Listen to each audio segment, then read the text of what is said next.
예수님께서 예루살렘에 있는 유대인들이 자기를 죽이려고 하니까 반년 동안 갈릴리에 내려와 계셨습니다. 7장 1절에 그렇게 시작되고 있죠. 예루살렘의 유대인들은 예수께서 안식일에 병자를 고쳐주신 일 때문에 또 하나님을 자기 아버지라고 예수님께서 하신 것을 문제 삼습니다. 결정적인 계기는 예수님께서 이와 같이 말씀하셨기 때문에 그런 것이죠. 내 아버지께서 안식일에 일하시니 나도 일한다. 이 말 때문에 혈기탱천하여서 예수 그리스도를 죽이려고 했습니다. 당시 예루살렘과 갈릴리는 행정구역상 나뉘어져 있었습니다. 같은 이스라엘이지만 행정구역이 달랐죠. 갈릴리는 변방에 있으면서 이 반골 기질이 강해가지고 툭 하면 폭동을 일으키고 로마 정부에 대항하고 했기 때문에 로마에서 직접 총독을 파견하여서 다스리던 관할하던 장소가 갈릴리였고, 예루살렘은 분봉왕 헤롯을 세워서 관할하게 한 그런 땅이었습니다. 그렇기 때문에 함부로 예루살렘의 지도자들이 예수 그리스도를 죽이기 위해서 갈릴리 땅으로 들어올 수는 없었습니다. 그런 점에서 우리 주님께서 갈릴리에 잠시 피해 계셨던 것이죠. 그러는 동안 이스라엘의 가장 큰 명절, 유월절, 칠칠절, 초실절, 이런 많은 절기들이 있지만 가을에 곡식을 거둬들여서 보관하는 때 초막절이라고 하는 이 절기는 그래서 곡식을 거두고 저장한다, 거둘수 감출장이라고 하는 말을 써서 수장절이라고 하는 이름으로도 불리는 절기입니다.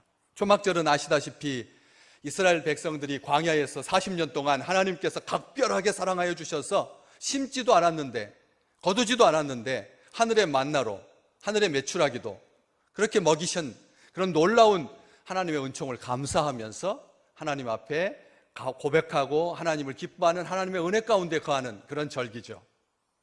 이 초막절에는 이스라엘의 모든 성인 남자들이 예루살렘에 올라와서 야외나 아니면 집의 옥상에다가 천막을 치고 함께 일주일 동안 축제로 하나님의 은혜를 감사하는 절기가 이 초막절입니다.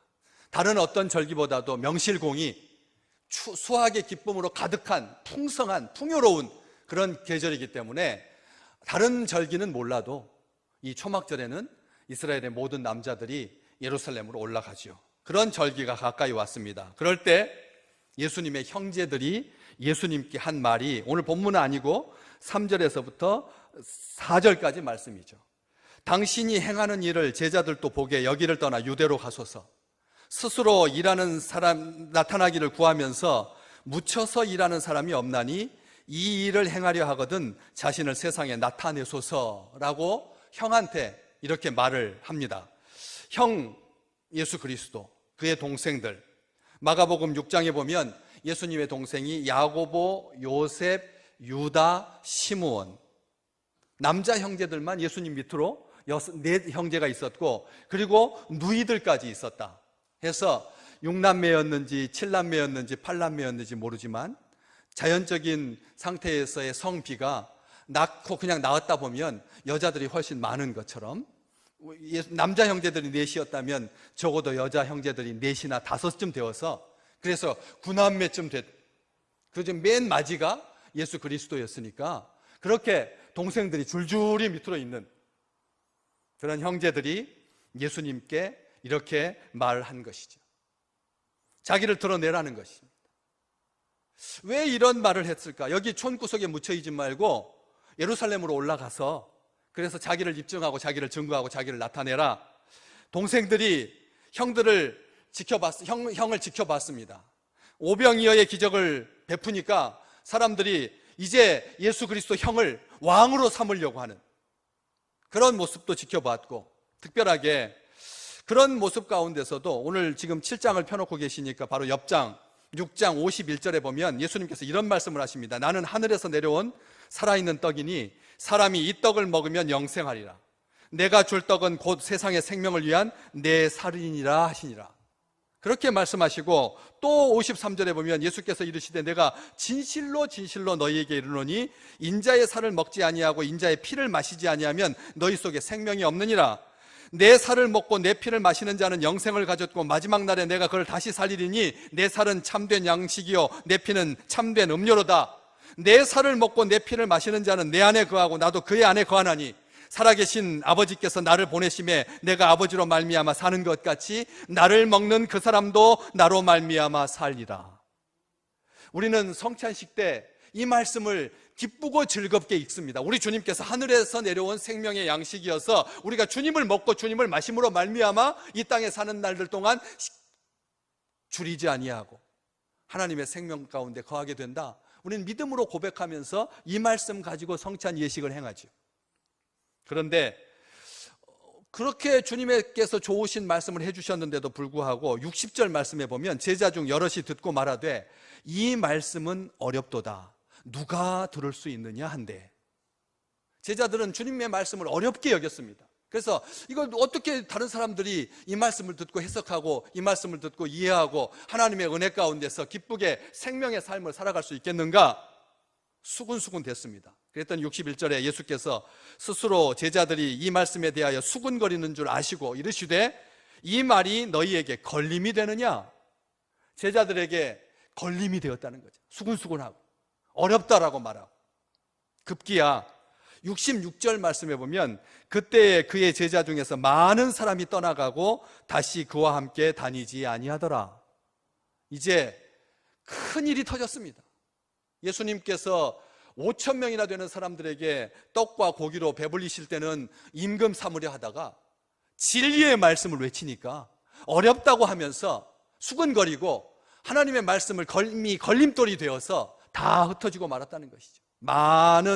그때부터 그의 제자 중에서 많은 사람이 떠나가고 다시 그와 함께 다니지 아니하더라. 동생들이 옆에서 지켜봤습니다. 형이 왕이 될 것 같은 그런 분위기 속에서는 나도 한 자리 차지할 수 있겠는데, 뭔가 될 것 같은데 생각했었는데, 형님 덕 좀 보자 이렇게 생각했었는데, 사람들이 다 떠나고 흩어지고 마니까 왜 이런 일이 발생했나 하면서 마음이 좀 심란했습니다. 게다가 예루살렘에 가가지고 능력 있게 하나님의 일을 기적을 베풀면 제자들이 보고, 오늘 말씀에처럼 제자들도 보게 많은 사람들이 확인할 수 있도록 떡과 고기로 배불리시면 금방 인기가 급상승해서 당신이 하는 일을 마음껏 할 수 있을 텐데 왜 이렇게 도망와가지고 갈릴리에 처박혀 있나 하면서 이 형제들이 답답해합니다. 예수님이 왜 갈릴리 촌구석에 묻혀서 지냈는지 알 수 없었습니다. 그래서 마침 명절도 되었으니 유대로 가서 자신을 나타내라고 한 것입니다.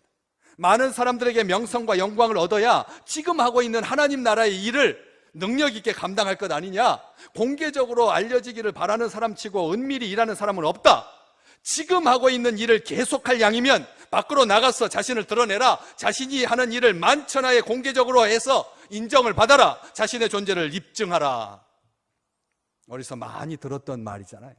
너 자신을 드러내라. 너의 능력을 보여줘라. 여기 돌덩이 가지고 떡을 만들어서 사람들의 배고픔을 채워주면, 그렇게 너 자신을 나타내면 사람들이 너에게 모일 것이고 너의 명성이 온 땅에 퍼질 것 아니냐. 성전 꼭대기에 데리고 올라가서 여기서 뛰어내리면 하나님께서 천사를 보내셔가지고 너의 발이 땅에 부닥치지 않게 해주시면 거기에 서 있던 사람들, 지켜보던 사람들이 깜짝 놀라게 되어서, 그래서 하나님께 영광이 되고 너의 능력이 만천하에 드러나게 돼. 너는 일약 스타가 될 것이고 사람들을 사로잡는 그런 유명한 사람이 될 것이다.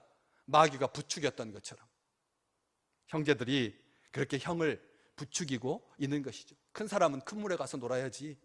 옛말에도 사람이 나면 한양으로 보내고 말이 태어나면 제주도 보내라고 하지 않았느냐. 큰 인물은 큰 곳에서 놀아야지. 이렇게 촌구석에서 아무리 뻔한 이곳에서 몇 명에게 음식 제공하고 그렇게 무리로 걸어 다니고 한다고 해서 예루살렘 수도에 있는 사람하고 필적할 수 있겠느냐. 이왕이면 선거를 시작할 때 수도권에서 시작하고, 전체 국민의 20%가 서울과 경기 지역에 살고 있으니까 거기에서 시작하고 쭉 돌다가 마지막에도 서울에서 마무리해야 그래서 대통령 될 수 있지. 지금 생각과 전혀 다르지 아니한 그런 말을 하고 있는 것이죠. 그런데 그 말은 진짜 예수 그리스도를 위하는 말이고 하나님의 뜻일까요? 요한은 아니라고 말합니다. 오늘 본문 말씀은 아니지만 5절 말씀에 이는 그 형제들까지도 예수를 믿지 아니함이로라. 믿음 없는 사람의 말이라는 것입니다. 믿음 없는 말이라는 거죠. 나타내고 자기를 입증하고 그래서 사람에게 보이려고 하는 것. 우리 주님께서 제일 싫어하는, 사람에게 보이려고 하는. 우리 주님은 자신을 세상에 나타내기 위해서 오신 분이 아닌데 한 번도 기적을 베풀면서 사람들에게 인기를 끌려고 기적을 베푸신 적이 없는데 예수님은 거절하십니다. 왜냐하면 하나님의 뜻을 이루기 위해서, 인류를 구원하기 위해서 오신 것이지 자기의 명성을 얻기 위해서 이 땅에 오신 것이 아니니까. 나병 환자를 고쳐주신 후에도 주님은 아무에게도 말하지 마라 말씀하셨고, 눈먼 자를 뜨게 해주실 때도 마찬가지로 다른 사람들한테 말하지 말라고 하셨고, 심지어는 제자들에게 당신이 그리스도라고 하는 것을 분명히 가르치신 후에도조차도 사람들에게 이 말은 하지 마라, 나중에 내가 죽은 자 가운데서 일으키심을 받으면 그때 가서 말해라 말씀을 하셨던 것이죠. 우리 주님은 자신이 한 일로 자신을 드러내지 않으셨습니다. 그런데 유대인들은 자기의 일로 자신을 드러내려고 했죠. 기도를 해도 시장 어귀에서 큰 소리로 하고, 금식을 해도 자신을 나타내기 위해서 일부러 얼굴을 흉하게 하고 슬픈 기색을 보이고, 심지어는 구제할 때도 자기 영광을 위해서 회당과 대로에서 많은 사람들이 보는 앞에서 했죠. 이것은 하나님의 방법이 아니다라는 뜻입니다. 우리 주님 말씀하십니다. 그것은 하나님의 방법이 아니다, 하나님의 때가 아니다, 아직 내 때가 아니다. 6절 말씀에도 내 때는 아직 이르지 아니하였다. 8절 말씀에도 내 때가 아직 차지 아니하였다. 예수님의 때는 어떤 때입니까? 모든 때가 예수님의 때입니다. 그렇지 않습니까? 모든 시간은 하나님의 것이니까 모든 때가 하나님의 때입니다. 그러나 여기서 주님께서 내 때라고 말씀하시는 것은 십자가를 지고 인류를 구속하기 위해서 희생하시고 고난당하시고 죽으시는 그런 때를 말하는 것이죠. 예수님께서 십자가에 못 박혀 죽으셔서 인류를 구원하시는 그때, 예수님은 그 때를 따라서 사십니다. 사람들의 요구에 따라서 살지 않으시고요. 예수님의 때는 하나님 아버지께 속해 있었습니다. 예수님의 스스로 선택한 것이 아니라 하나님에 의해서 선택되고 이루어졌다라고 하는 것, 모든 것을 하나님의 뜻에 따라서 전적으로 복종하셨다라고 하는 것을 6장 38절에서 40절은 이렇게 기록하고 있습니다. 내가 하늘에서 내려온 것은 내 뜻을 행하려 함이 아니요 나를 보내신 이의 뜻을 행하려 함이니라. 또 말씀하십니다. 나를 보내신 이의 뜻은 내게 주신 자 중에 내가 하나도 잃어버리지 아니하고 마지막 날에 다시 살리는 이것이다.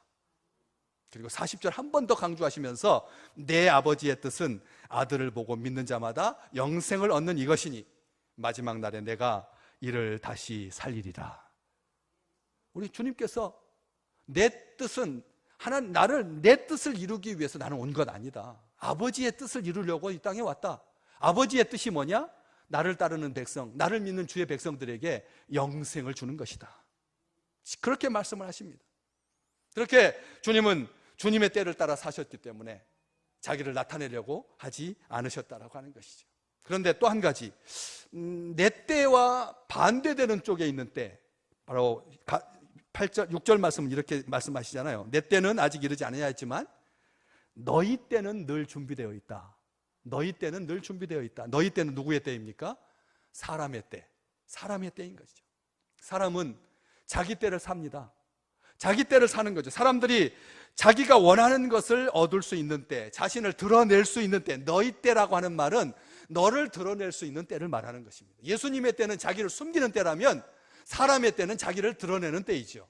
사람들은 자기를 드러내려고 적극적으로 나타내기 위해서 연출을 하죠.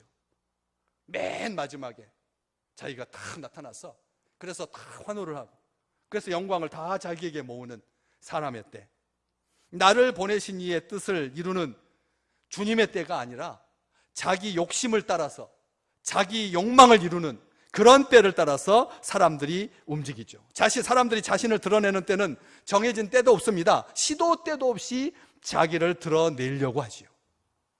우리가 우리 때를 사는 사람, 하나님의 때하고 상관이 없는 사람은 그렇게 삽니다. 그러니까 항상 준비되어 있는 거죠. 너희 때는 늘 준비되어 있다. 우리 주님께서 말씀하십니다.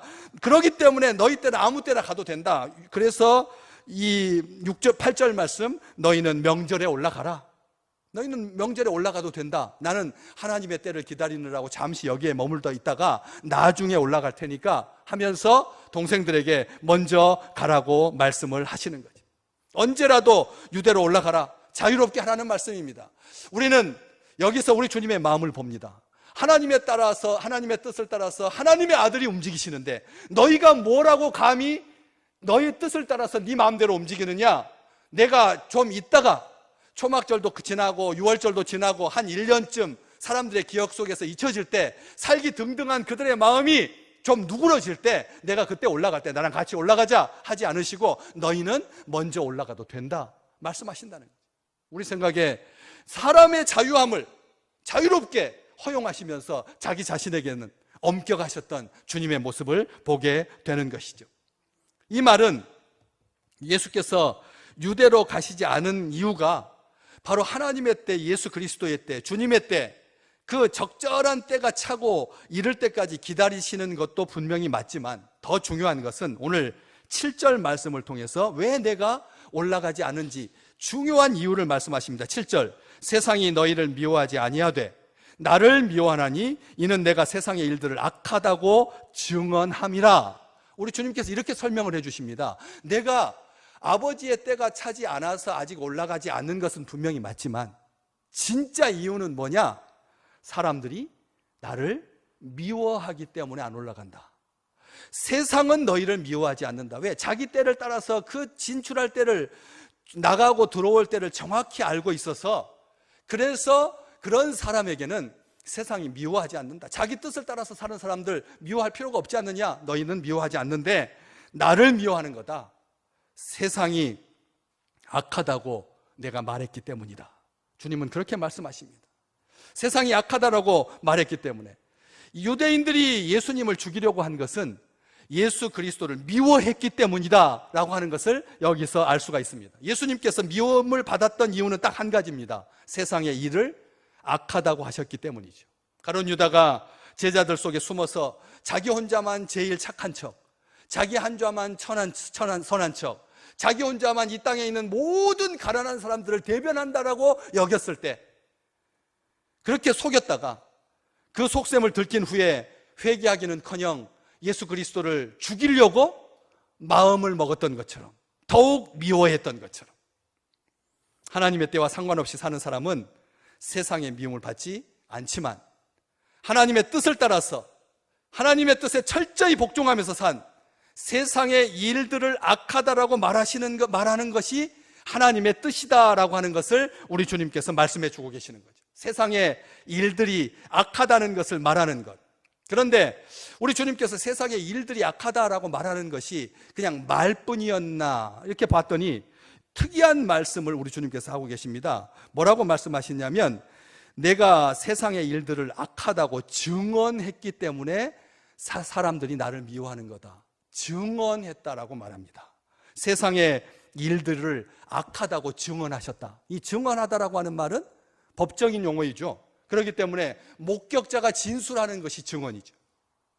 목격자가 증언하는 것이 진술하는 것이 증언이고, 법정에서 하는 용어입니다. 사실에 근거해서 분명하게 말해야 하는 것이 증언이죠. 함부로 말하고 자기 소견을 말하는 것이 아니라, 자기 느낌과 자기 감정, 자기 기대, 자기 예측을 말하는 것이 아니라 사실을 말하는 것이 증언입니다. 세상 사람들은 악에 대해서 말합니다. 얼마나 말이 많습니까? 세상이 악하다라고 말합니다. 세상은 썩었다라고 말합니다. 그런 사람은 이 세상에 부지기수로 많습니다. 다 틀렸다는 것입니다. 나만 옳고 세상은 글렀다라고 말합니다. 세상이 악하다라고 말합니다. 그런 말은 누구나 할 수 있다는 것이죠. 우리 주님은 그런 식으로 말한 것이 아니라는 거예요. 세상의 일들이 악하다라고 하는 이 말을 세상 사람들처럼 자기 혼자 푸념하듯이 그렇게 말한 것이 아니라 법정에 서서 분명하게 지적했다는 말입니다. 세상이 악하다라고 하는 것을 악하다라고 증언하는 것, 이것은 하나님의 뜻이고 진정한 용기입니다. 목숨을 걸어야만 하는 일입니다. 사순절 둘째 주간, 우리는 침묵의 주간을 맞습니다. 침묵이라고 하는 말은 할 말을 안 한다는 뜻이 아닙니다. 해야 할 말을 한다는 뜻입니다. 악에 대해서 침묵하고 있으라고 침묵 주간이 아닙니다. 악에 대해서 분연히 일어나라고 주신 축복의 시간이고 용기 있는 시간이고 하나님의 뜻을 실천하는 시간이라는 거죠. 포괄적 차별금지법이 국회를 건드리기, 국회의 문을 두드린 지 벌써 17년째입니다. 끊임없이 포괄적 차별금지법, 아무도 차별해서는 안 된다. 얼마나 아름답습니까? 얼마나 귀합니까? 그런데 그 말 뒤에 숨어있는 악한 음모를 여러분 기억하시기 바랍니다. 포괄적 차별금지법에 동성애도 소수이니까 인권을 보장해야 된다. 그렇다면 근친상간은 소수니까 인권 보호하지 않고요? 말도 안 되는 소리라고 하는 것이죠. 포괄적 차별금지법, 악한 법입니다. 서구 선진사회가 다 넘어갔습니다.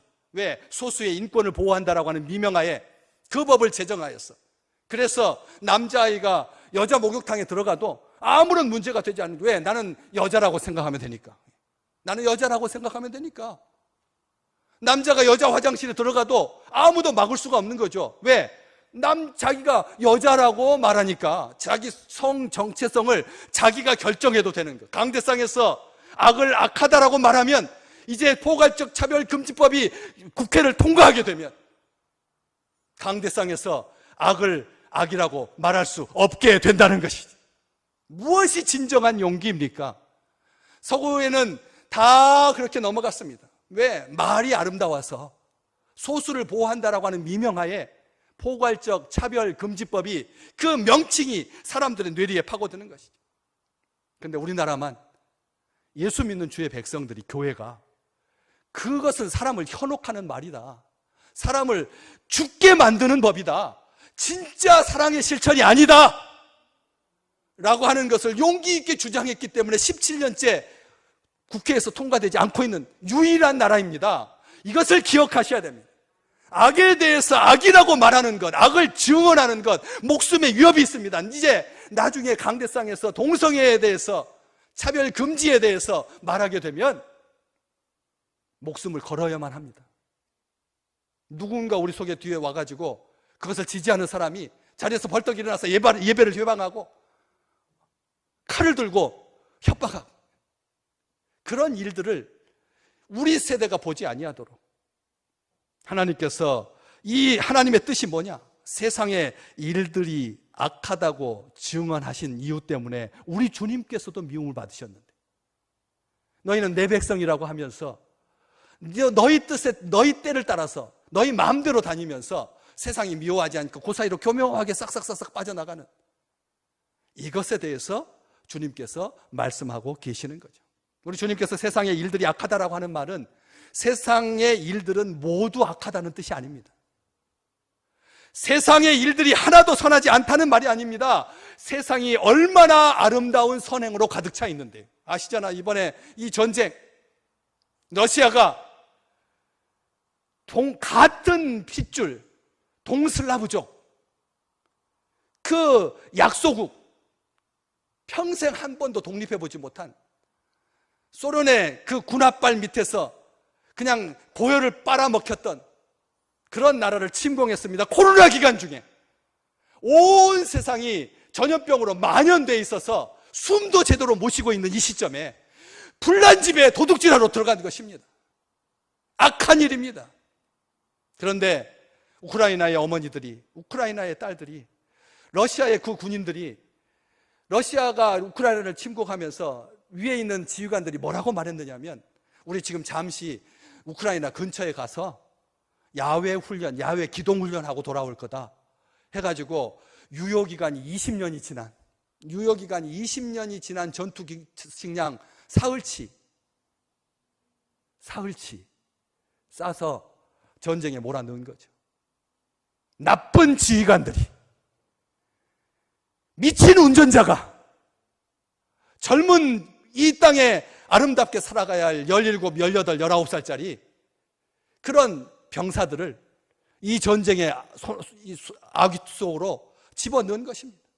그래서 굶고 배탈 나고, 그래서 이웃집에 있는 남의 물건 가서 약탈에다가 먹고 하는 그런 불쌍한 러시아의 군인들을 따뜻하게 빵과 우유로 대접하고, 그리고 고향에 있는 어머니에게 전화 통화할 수 있도록 핸드폰을 열어서 그에게 통화를 시켜주고, 얼마나 아름다운 일입니까? 얼마나 귀한 일입니까? 세상에 다 악하다, 지금 주님께서 그런 말씀하시는 게 아니라는 거죠. 여기에서 세상은 악을 행하는 하나님을 대적하여 하늘까지 높아진, 자신의 종말을 의식하지 못한 채 교만하고 완악하여 악을 서슴지 않는 푸틀러라고 하는 별명을 가진, 이제 오만해져서 주변에 있는 사람이 누군지도 모르고, 그 프랑스 대통령하고 회담하기 위해서 푸틴은 이쪽에 앉아 있고 프랑스 대통령 저쪽, 그 테이블 길이가 20m에 육박하는, 코로나에 전혀 감염되지 않으려고 자기는 건강하게 오래 살아서 20년, 30년 동안 백성들을 위해 군림하기 위해서 그렇게 하나님을 대적하고 완악한 그런 지휘자, 미친 운전자에게 운전대를 맡겨서는 안 되는 그런 사람과 세상이 악하다고 우리 주님께서 증언하신 거예요. 저 교활한 헤롯, 여우 같은 자식, 우리 주님께서 말씀하셨던 것처럼 악에 대해서 잠잠하지 아니하는 것, 이것이 하나님의 뜻이다라고 말씀하고 계시는 거죠. 왜 이 세상이 그렇게 악한 자가 함부로 하느냐? 솔로몬은 이것을 정확하게 우리에게 말씀해 주십니다. 전도서 8장 11절 말씀. 악한 일에 관한 징벌이 속히 실행되지 않기 때문에 인생들이 악을 행하는데 마음이 담대하도다. 하나님께서 악을 저지를 때마다 금방금방 처치를 하시고 심판하셨다면 세상이 좀 고분고분할 텐데, 하나님께서 참으시니까 사람들이 하나님이 없는 줄 알고 까분다. 솔로몬은 정확하게 진단하고 있습니다. 예수님의 동생들은 그런 마음으로 형을 위한 것이 아니라 믿음 없는 말을 형한테 한 것이죠.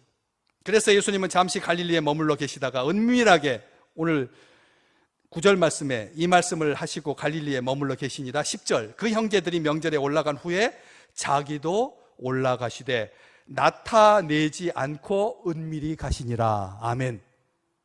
사람들은 자기를 나타내려고 하지만 우리 주님은 자기를 나타내지 않으셨다, 이렇게 말하고 있습니다. 그렇게 은밀히 가셨습니다. 하나님의 때를 조차하셨습니다. 하나님의 때를 분별하여 하셨습니다. 형제들은 처음에는 믿음이 없었습니다. 그러나 나중에 우리 주님은 부활하셔서 동생 중에 야고보를 만나 주십니다. 이 예수님의 동생 야고보를 만나 주십니다. 야고보는 부활하신 예수 그리스도 앞에 엎드려서 당신은 나의 주님이십니다, 당신은 나의 하나님이십니다 고백하고, 그리고 초대교회의 교회의 지도자가 되지요.